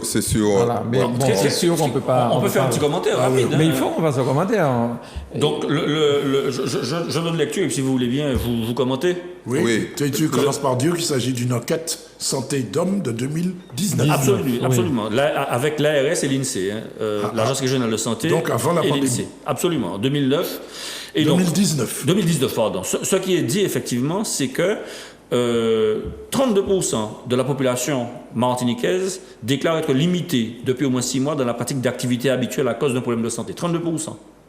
En France, c'est 25%. Pour une pratique de 6 mois pour une pratique d'activité habituelle. Mais il y a les motifs du report aussi. Hein. Comment? Des motifs. Plus à droite. Alors, les motifs, c'est le délai d'obtention de rendez-vous, c'est pour 25%, les raisons financières pour 13%, et le transport et la distance et l'absence de spécialité, c'est 8%. Et on voit aussi qu'il y a 291 médecins pour 100 000 habitants, contre 340 médecins pour 100 000 habitants. J'ai fait le calcul, 291 par 3,5, puisque ça fait à peu près 1000 médecins en Martinique. Donc, on voit bien qu'il y a une fragilité que je peux qualifier de structurelle du point de vue des soins. Alors, c'est quoi, en fait, la différence qu'il y a entre égalité et équité? Là, on n'est pas égaux du tout. Mais l'équité, ça serait de renforcer très sérieusement la possibilité d'avoir davantage de médecins sur le territoire martiniquais. Et ça, ce sont des chiffres qui parlent d'eux-mêmes. On était bien évidemment avant le Covid. Alors, on continue. Plus de Martiniquais sur 2 étant sur point obèse. Ah pardon, José, excuse-moi. Non, je lui dis, il suffit de voir le temps à avoir un rendez-vous chez certains spécialistes en Martinique pour comprendre que nous sommes par moment dans un désert médical. Ophtalmo, j'ai abandonné, Voilà. je pars en France. Ils ne prennent plus de nouveaux clients. Non, Ils n'en prennent plus de clients.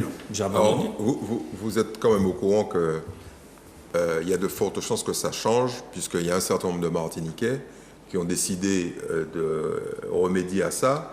Il y a notamment, j'en ai déjà parlé ici, un jeune Martiniquais qui s'appelle Michel Calmeau. C'est celui qui a vendu à la BNP Paribas le fameux compte nickel pour plus de 250 millions d'euros. Donc, c'est des gens qui ont les moyens. Et c'est des Martiniquais qui avaient créé ça avec un ancien de la Société Générale et un ingénieur d'origine algérienne. Il a monté une structure, comme vous le savez, de dentistes au Robert. Donc c'est un groupement de dentistes avec une dizaine de dentistes. Et ce qu'il est en train de préparer comme projet, c'est exactement la même chose avec l'ophtalmologie. L'idée, c'est, des médecins, il y en a partout dans le monde, et surtout, il y a des médecins super qualifiés qui ont besoin de travailler. Mais il y a le problème des équivalences en France. Oui, mais c'est pour ça aussi des fois que... Non. C'est l'hôpital français et encore plus notre hôpital ici ne vivrait pas sans les médecins non européens. C'est clair. Quand vous voyez les reportages sur LCI les noms.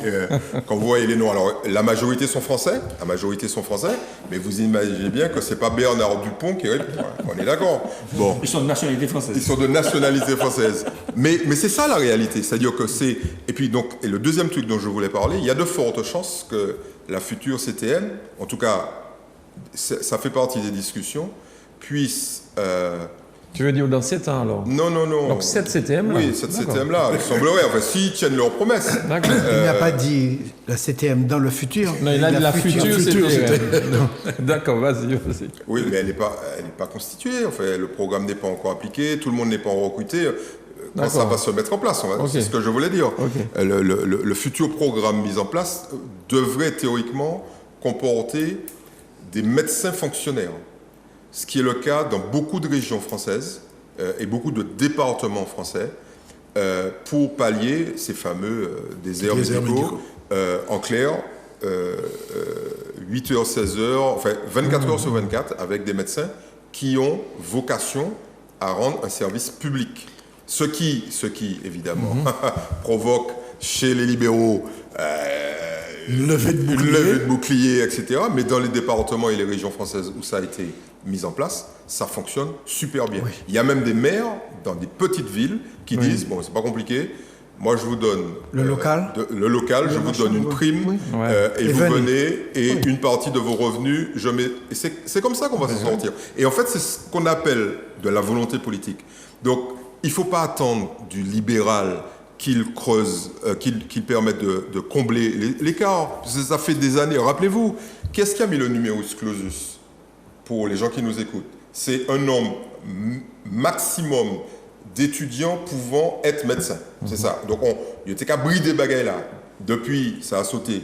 Je crois que c'est Hollande ou Sarkozy qui a fait exploser ça. Mais le temps de faire des médecins, il va falloir... C'était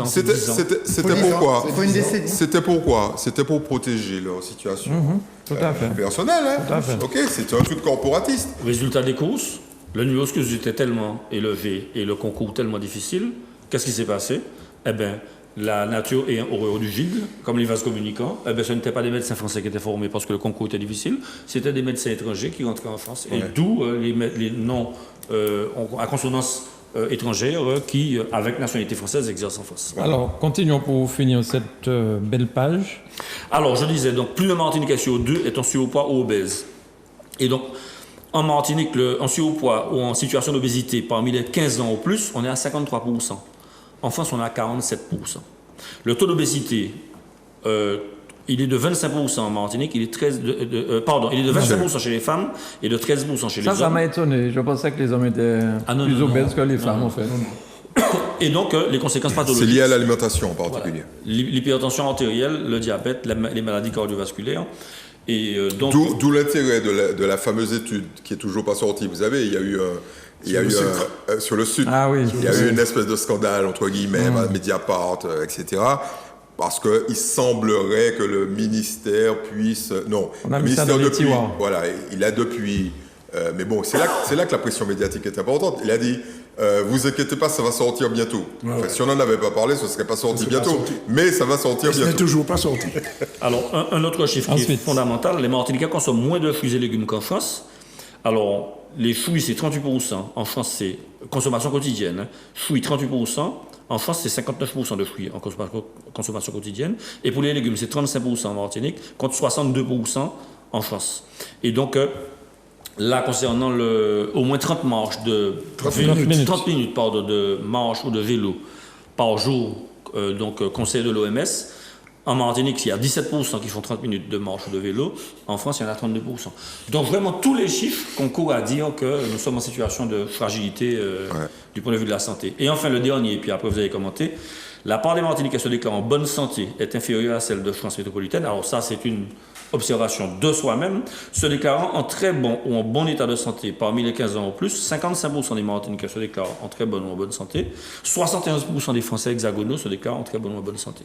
Voilà. C'est donc... Et puis il y a 6 Martiniquais sur 10 qui déclarent un ou plusieurs facteurs de risque pouvant entraîner des formes graves du Covid. 6 Martiniquais sur 10. Alors ça, c'est corroboré par les analyses des médecins eux-mêmes. Hein. Par exemple, sur les taux, on l'a dit plus haut, sur les taux de diabète, d'hypertension artérielle qui sont au sommet par rapport à la France hexagonale. Les 65 ans et plus, c'est 26%. Voilà, qui se déclarent fragiles, avec un facteur de risque, 26% des plus de 65 ans. Pour l'hypertension artérielle, c'est 26%, pour l'obésité, 20%, et pour le diabète, 11%. Mais ce sont des chiffres qui révèlent qu'il y a, du point de vue structurel, un vieillissement. Voilà. Un vieillissement de la population. Voilà, absolument. Ouais. Bien. Alors, en tout cas, je pense que vous avez apprécié. Moi, je crois que c'est là qu'on voit, et José va être mort de rire, c'est là qu'on voit le rôle de service public de Zouk Télévision. C'est vrai. Non, mais personne ne va faire ça. Enfin, ceux qui devraient le faire ne le font pas, en tout cas. Hein. Allez. Alors, le président du conseil exécutif à Paris pour le projet d'un plan de relance, il a rencontré Premier ministre, ministre des Outre-mer. Il a rencontré Valérie Pécresse. Il a rencontré le commissaire au plan. Il n'est pas du gouvernement, quand même. Non, Valérie n'est pas au gouvernement. En tout cas, pas encore. Présidente de l'Île-de-France. Ouais. Présidente de l'Île-de-France et peut-être présidente prochaine française. Qui sait? Pas savoir. L'Île-de-France, ça représente déjà pratiquement 30% du PIB français. Quoi. Et c'est comme si c'était un pays. Hein. Ouais. Et l'Île-de-France représente beaucoup d'Antillais, Guyanais. Ouais. Et apparemment, cette présidente de l'Île-de-France fait beaucoup de choses. Parce qu'il y a des vice-présidents. Il y a M. Karam, je crois. Oui. Patrick Karam, je crois qu'ils bossent beaucoup. Enfin, ils font beaucoup de choses pour les Antillais, me semble-t-il. Hein. Oui, il ne faut pas oublier quand même qu'on est très proche d'une élection présidentielle. Mais elle a été réélue parce qu'elle bosse. Oui, mais il faut pas qu'on soit naïf. Hein. Faut pas qu'on soit naïf. Ouais. Non, mais... Donc, quand tu débarques ici et que tu amènes 13 lits, c'est bien, 13 lits de réanimation, c'est un effort important sur le plan financier, c'est que tu ne viens pas au mauvais moment, quoi. Mais En fait, l'Île-de-France tu l'as dit, d'abord la richesse, c'est 30%, mais il y a une forte population d'ultramarins. voilà. Exactement. Et au conseil régional, elle a un certain nombre d'ultramarins connus. Il n'y a pas que Carame. Il n'y a pas que Carame, non. Mais regardez la maire de Paris, la baie de Rosière ou des gens comme ça. La maire de Paris avec Audrey Pulvar, Oui, c'est ça. etc. Et donc, elle a un groupe d'Antillais-Guyanais. autour, dans tout ça. Et en fait, je la crois volontairement, effectivement, sensible à nos régions. Et puis, il faut Ça pas représente oublier- 1 million d'habitants d'origine antillais-guyanaise. Oui, ouais. 1 million d'habitants. 1 million, Je vous ouais. rappelle que l'élection entre François Hollande et Nicolas Sarkozy en 2012 s'est jouée à 1 million. Hein. Ouais.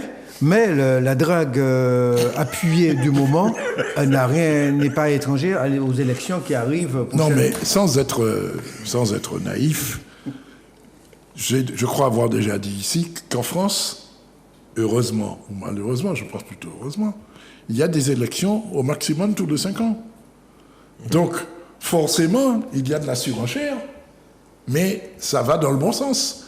Heureusement qu'il y a des élections rapprochées. Sinon, peut-être que ces gens-là... Vous avez oublié nous. Voilà.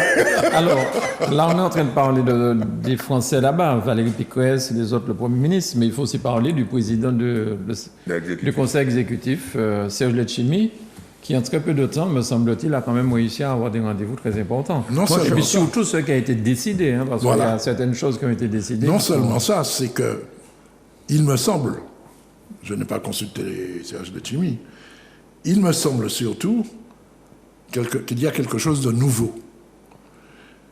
Et ça, c'est l'idée profonde de Serge Letchimy.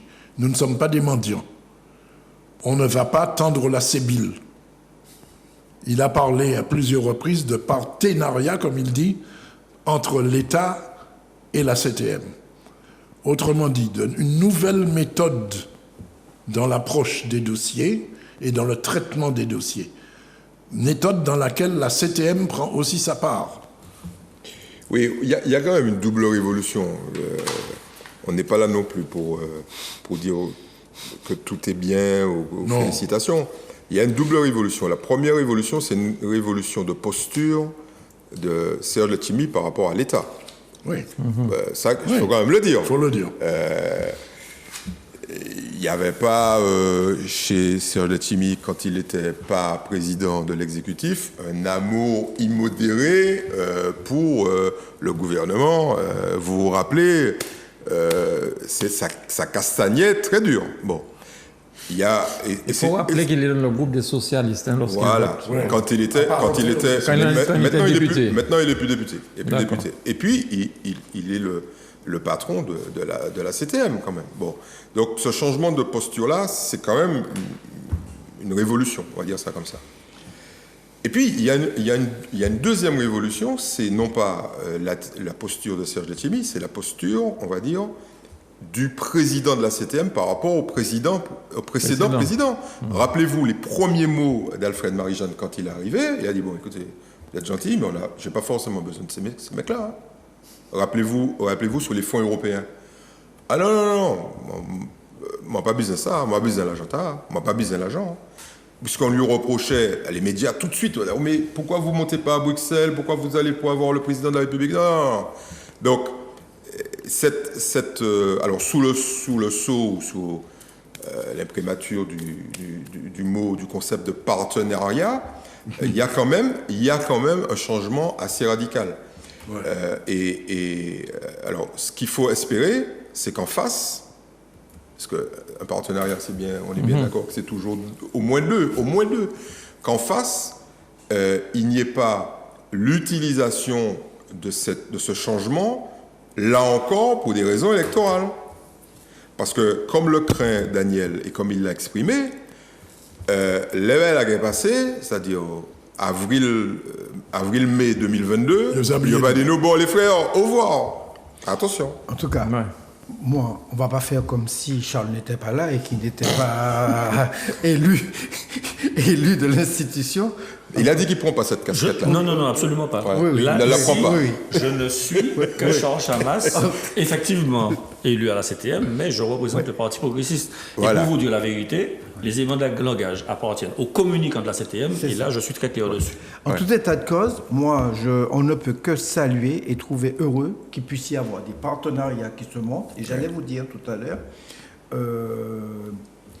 la meilleure des choses qu'on fera pour avancer d'un pas, on parlait de l'éducation de nos enfants, c'est qu'on n'est pas une institution martiniquaise qui fonctionne contre les institutions de l'État. J'entends trop souvent dire ici, notamment sur des problèmes d'ordures, quand on était en grève depuis 3 semaines, j'ai entendu un représentant de la STM dire « Ah, c'est pas nous, C'est l'État. c'est le problème de l'État. Il ne peut pas y avoir un problème de ramassage d'ordures dans le pays qui ne soit pas un problème martiniquais. Ouais. Même si c'est l'État qui a acheté ça, mais je pense que les élus doivent être en capacité de parler avec le représentant Alors de l'État. précise quand même pour que les gens ne nous mettent pas en cause, c'était pour la réquisition. Oui. Voilà, c'est Oui. c'est l'État qui peut effectivement. Oui, voilà. bien sûr, mais en fait, je pense que dans l'intérêt bien compris de nos Martiniquais, je pense que des élus martiniquais peuvent parler plus souvent avec le représentant de l'État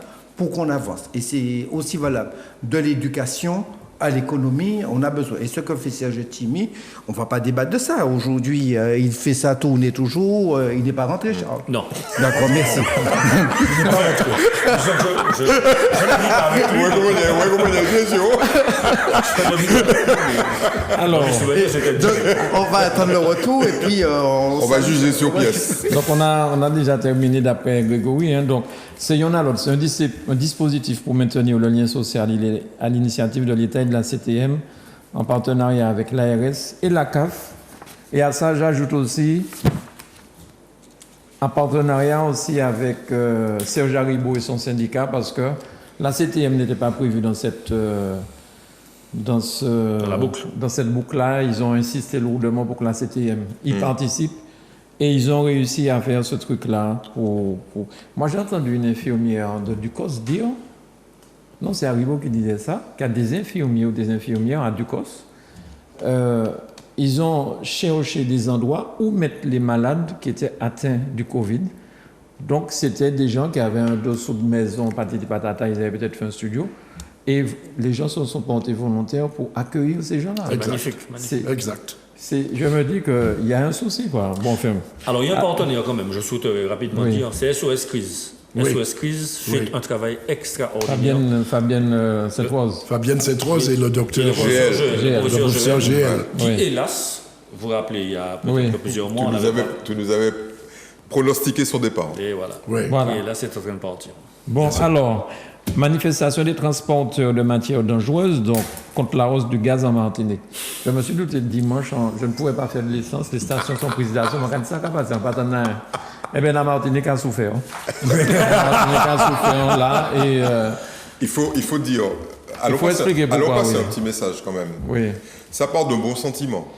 Si les gens qui bénéficient du transport du gaz et des hydrocarbures bloquent pour que les prix baissent. Oui, c'est ça. D'accord. Oui, c'est ça part a priori d'un bon sentiment. Mais bon, vous savez qu'ici, on ne nous fait pas prendre des vessies pour des lanternes, on est bien d'accord, et qu'on a quand même une capacité de réflexion.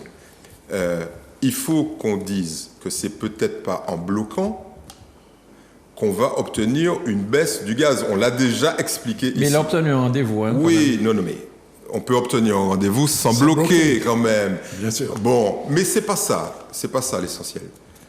Je ne vais pas juger des actions. Je vais juger du contenu du prix. Il est clair que dans le prix, il y a la rémunération des transporteurs, des grossistes et des détaillants. Il ne faut pas l'oublier. Donc, si on se met à parler vraiment et qu'on met Tout à plat, il y a des types qui ont bloqué, qui vont se dire « Merde, j'aurais jamais dû bloquer. Peut-être bien comme mon pâté pour Vebaïta. » Et en fait... C'est ça qu'il faut faire attention à ça. En fait, ces 3000 bouteilles de gaz, j'ai regardé. Ils ne se vendent plus. Voilà. Ils ne se sont pas vendus parce que les gens se détournent vers ce qu'on appelle Les les plaques à plaques chauffantes. induction ou les plaques chauffantes. L'élasticité, prix, demande. Voilà. Le haut, c'est prix, Le marché. du monde Du monde Le a baissé marché. flou. Voilà. Et il y a Alors- des produits qui sont très sensibles à ça. Alors, Il ça, ne faut pas oublier simplement une chose très simple. Hein. Les prix des hydrocarbures, dont fait partie le gaz, dépendent du marché international. Voilà. Oui. Mais le candidat Letchimi s'était engagé à faire baisser le prix du gaz. Hein. Oui, je vous Alors- souhaite bien du plaisir.